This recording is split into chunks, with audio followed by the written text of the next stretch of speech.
Hello and welcome. आपका state mirror पे बहुत बहुत बहुत बहुत स्वागत है और मैं हूं आपके साथ तनीषा और ये हैं हमारे साथ हेमा। आज का टॉपिक फिर से थोड़ा सा ऑफेंसिव है। लास्ट टाइम हमने पवन जी को लेकर जब बात की थी तो बहुत ज्यादा लोगों ने उसमें कमेंट्स किए थे। हमें अच्छा भी लगा, लोगों ने कमेंट्स किए थे, सबने अपनी अपनी राय भी रखी। तो इस बार भी हम उसी उम्मीद से आए हैं कि सब अपनी अपनी राय दें उस बारे में। तो हमारा आज का जो टॉपिक है वो आपको डिस्क्रिप्शन देख के पता चल ही गया होगा कि क्या राइज एंड फॉल की जो लुटिया डूबी है वो पवन जी के कारण हुआ है। तो शुरू करते हैं डिस्कशन इस टॉपिक पे। आप भी हमें कमेंट्स में बताते रहिए कि आप क्या सोचते हैं। आपको भी लगता है कि कहीं ना कहीं इम्पैक्ट पड़ा है, नहीं पड़ा है? वैसे तो हम दोनों बिग बॉस फीवर वाले हैं, हाँ। बट राइज एंड फॉल भी अब कहीं ना कहीं इंटरेस्टिंग है हमारे लिए।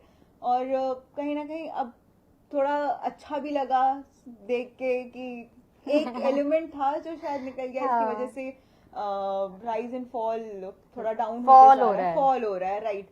सो हेमा, मैं हाँ, ऑफ of course, हम ही हाँ, दोनों हम हैं, ही हम ही दोनों हम ही हैं। बात करेंगे।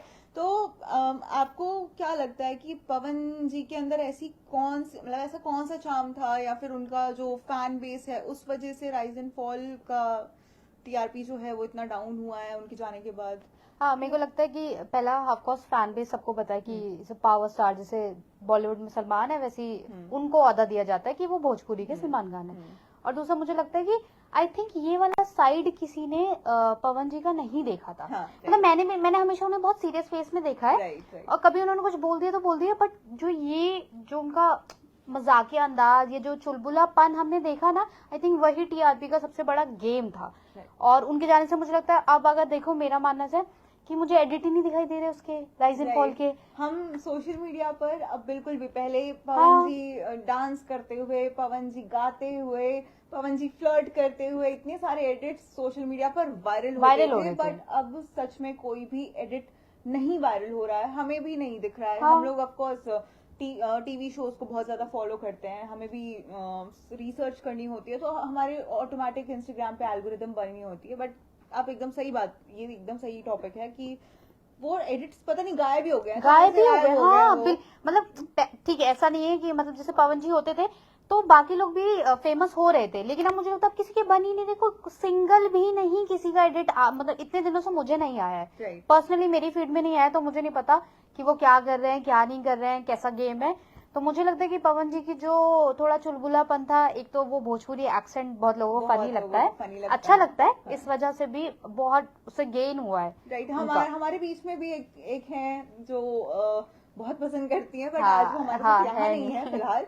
तो आगे हम बात करें तो वैसे मैं आपको एक बात बता दूं, राइज एंड फॉल में एक वाइल्ड कार्ड एंट्री होने वाली है और उनका नाम है मनीषा रानी। एक मिनट, वो जो एलविश वाले सी, अच्छा, ओके, गॉट इट। हाँ। सो मनीषा बहुत रानी चुन के ला रहे हैं भाई ये लोग, बहुत मतलब ज्यादा। कहीं ना कहीं बिग बॉस से कनेक्शन हाँ। है कहीं। अरे चोर सारा वो अश्नीर भी not big boss contestant, but जा चुके हैं और उनकी तो एक बहुत कंट्रोवर्सी। हाँ, उनकी बैक हिस्ट्री जो है बिग बॉस को लेकर। अश्नीर, पहली बात तो राइज एंड फॉल और बिग बॉस का वर्सेस ही इसीलिए दिखाया जाता था क्योंकि होस्ट इधर अश्नीर है, इधर सलमान खान है, और इन दोनों की क्लैश के बारे में आई गेस सबको पता होगा, सारी जनता को पता होगा। पर उसके अलावा भी एक और चीज मैं मेंशन करना चाहूंगी कि अभी कुछ दिन पहले अश्नीर ने, हम थोड़ा पवन से हट के बात भी कर रहे हैं, हम राइज एंड फॉल के बारे में भी बात कर रहे हैं यहाँ पर। तो राइज एंड फॉल क्योंकि आई गेस बहुत जल्दी खत्म होने वाला है, उसके एपिसोड बहुत जल्दी ओवर होने वाले हैं, वो अपने फिनाले की ओर जा रहा है। तो ऐसा अभी एक बज उड़ा था सोशल मीडिया पे कि अश्नीर जो है वो जाएंगे बिग बॉस में एज अ वाइल्ड कार्ड। और ये चीज उन्होंने खुद स्टेटस लगाई, आई थिंक जी, अपनी स्टोरी पर शेयर की थी। तो और बाद में आपको पता है नहीं पता है वो तो मैं बाद में बताऊंगी, बट आप अगर ऐसा कुछ होता तो आपको क्या लगता है कि क्या कुछ क्रिस्प मिल पाता? मतलब मुझे पहले लगता है कि मे बी ये बिल्कुल ही फेक है, क्योंकि लॉजिक ही नहीं है ना भाई। वो एक होस्ट है, मतलब ये तो बेवकूफी वाली बात है। अब मुझे नहीं पता कि कितना ठीक है जिसने जो लगाया, बट मेरे को पर्सनली लगता है कि ऑफ कोर्स वो शो होस्ट कर रहा है, कंटेस्टेंट नहीं है कि आप बुला दोगे।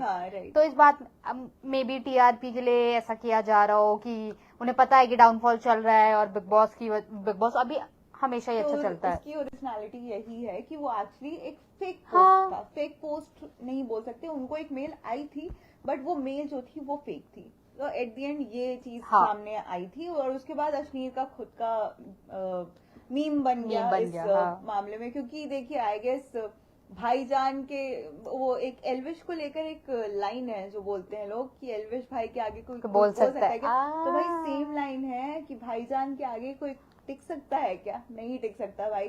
खैर, हम वापस से थोड़ा पवन जी पे आते हैं कि अच्छा, पवन जी के जाने का कोई आपको ऐसा रीजन पता है? क्योंकि ऐसी बहुत सारी अफवाहें उड़ रही थी कि शायद उनकी छवि को हार्म हो रहा है उस शो से, या कुछ ऐसा कोई भी ऐसी बात हो।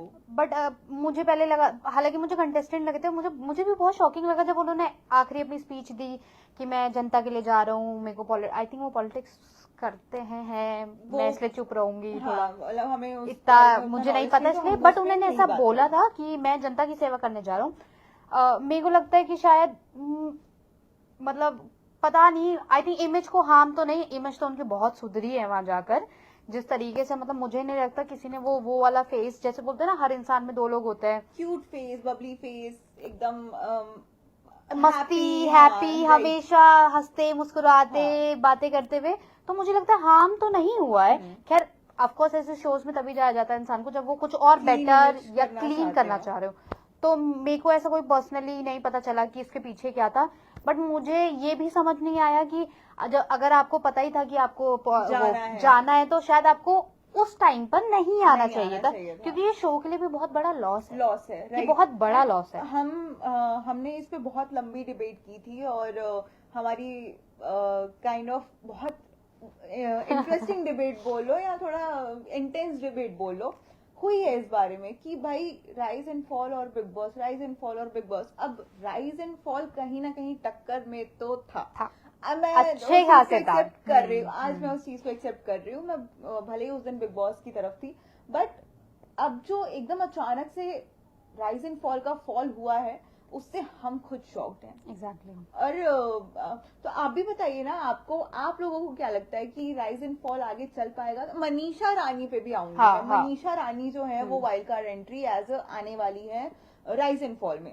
तो राइज एंड फॉल में क्या आपको लगता है कि मनीषा रानी की एंट्री से कुछ असर पड़ सकता है? हाँ, पड़ सकता है, क्योंकि मैंने इतना नहीं बट मैंने देखा है एलविश वाला, अगर मैं गलत नहीं हूँ तो वो भी है बहुत अच्छा। मनीषा रानी एंटरटेनिंग है, बहुत एंटरटेनिंग है, बहुत एंटरटेन किया है मैं वही बोल। और मनीषा रानी को आई गेस आधे से ज्यादा जनता जानती है, बहुत अच्छे से जानती है। और उन्होंने अपनी इमेज जो है वो बहुत अच्छी मेंटेन करके वो बाहर आई थी। उन्होंने मतलब जितना मैंने देखा है या मैंने सुना है और जितना मैंने पढ़ा है उस हिसाब से मनीषा रानी को भी मैं उसी फेस से जानती हूँ कि वो बिग बॉस में आई थी। उन्होंने बहुत एंटरटेन किया सबको, और कहीं ना कहीं वो जो होस्ट थे उस टाइम पे उनकी भी बहुत चहीती रही है। ऐसा है।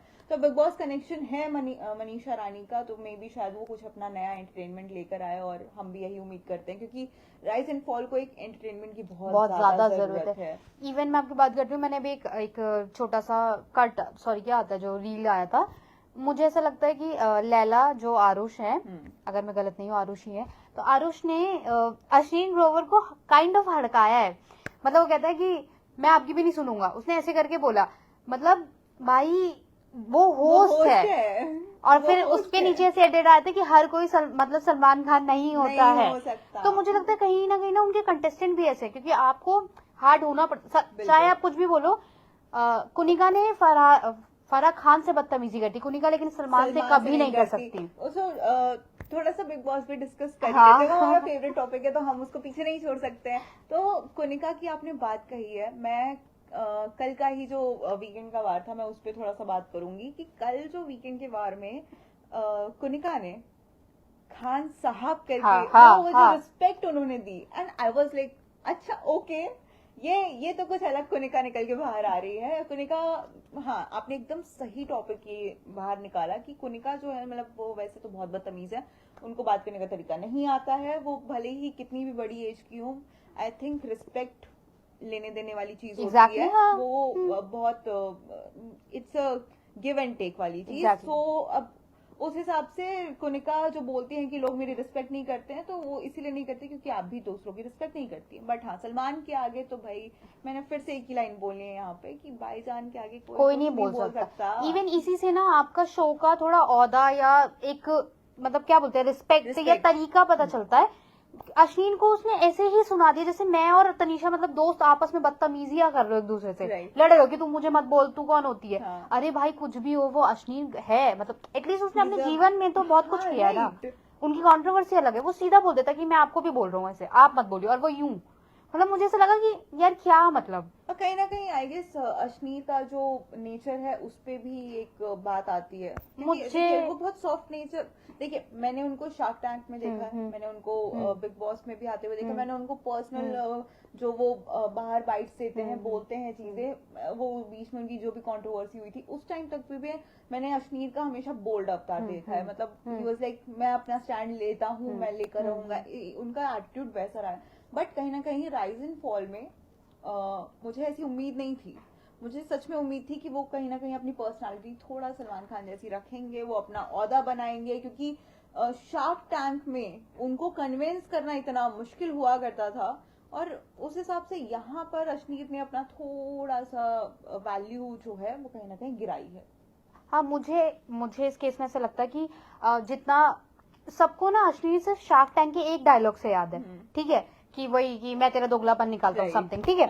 उसके अलावा कोई सिर्फ उन्हें वैसे इमेजिन नहीं कर सकता। तो मुझे लगता है एज अ होस्ट, जैसे मैं अगर कंपैरिजन करूँ बिग बॉस से, आई थिंक अनिल कपूर ने किया है, ठीक है। आपने अनिल कपूर की होस्टिंग देखी थी, वो नहीं कर पाए थे, वो बहुत हार्ड ट्राई कर रहे थे सलमान बनने की, बट वो नहीं कर पाए थे।